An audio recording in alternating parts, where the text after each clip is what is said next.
Hi friends, welcome to my channel wonder in cooking ఛానల్కి మీకు స్వాగతం అండి. ఈరోజు రెసిపీ వచ్చి అల్లం చట్నీ ఫ్రెండ్స్. బయట టిఫిన్ సెంటర్లో దొరికే అల్లం చట్నీ చాలా టేస్టీగా ఉంటుంది కదా. మరి అది చేసుకోవాలంటే చాలా ప్రాసెస్ అని అనుకుంటాము, కానీ మన ఇంట్లో ఈరోజు చాలా సింపుల్గా నేను చూపించానండి. ఎవరైనా చేసేసుకోగలరు, అంత సింపుల్ ప్రాసెస్లో చూపించాను. మరి దానికోసం గ్యాస్ మీద ఒక ప్యాన్ పెట్టుకొని ఒక 2 స్పూన్లు ఆయిల్ వేసుకోండి. ఇప్పుడు ఆయిల్ హీట్ ఎక్కిన తర్వాత ఒక స్పూన్ శనగపప్పు, ఒక స్పూను మినపప్పు వేసుకోండి. ఇవి కొద్దిసేపు ఫ్రై అవ్వనియండి.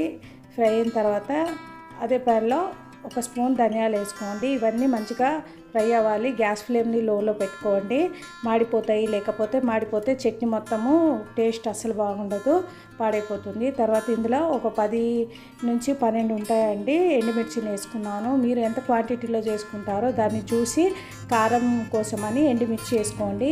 ఇవి కూడా లైట్గా ఫ్రై అవ్వాలి. ఫ్రై అయిన తర్వాత ఇందులో ఒక 1/2 టీ స్పూన్ జీలకర్ర వేసుకొని ఇది కూడా ఫ్రై అవ్వనియండి.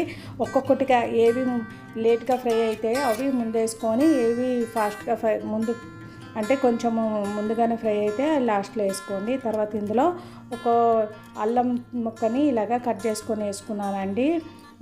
చిన్నగా కట్ చేసుకొని వేసుకోండి. గ్రైండ్ అయ్యేటప్పుడు ఫాస్ట్ అంటే మంచిగా గ్రైండ్ అవుతుంది. తర్వాత ఒక 6-7 వెల్లుల్లిని ఇలాగా తొక్క తీసి ఇలాగ వేసుకోండి. ఇవంతా లో ఫ్లేమ్లోనే ఫ్రై చేసుకోండి, అప్పుడే ఈ చట్నీ అన్నది టేస్ట్ బాగుంటుంది. ఇప్పుడు ఒక నిమ్మకాయ సైజ్ అంతా చింతపండుని ఇలాగ చూడండి, ఈ పీచులు లేకుండా ఇలాగ తీసేసేసుకోండి, గింజలు లేకుండా.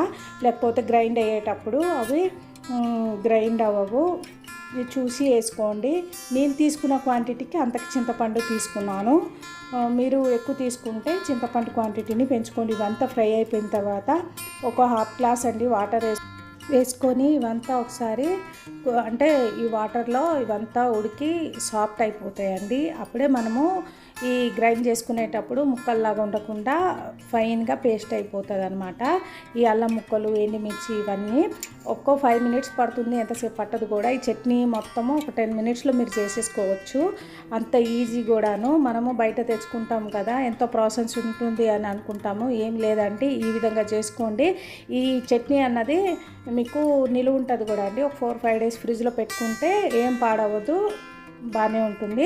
తర్వాత ఇవంతా చల్లగా అయిపోయిన తర్వాతనే గ్రైండ్ చేసుకోండి. గ్రైండ్ చేసుకునేటప్పుడు కావాల్సిన సాల్ట్ ఇంకా బెల్లం కూడా వేసుకోండి. నేను తీసుకున్న క్వాంటిటీకి ఇంతకి వేసుకున్న ఒక 1/2 కప్పు ఉంటుందండి, వేసుకున్నాను.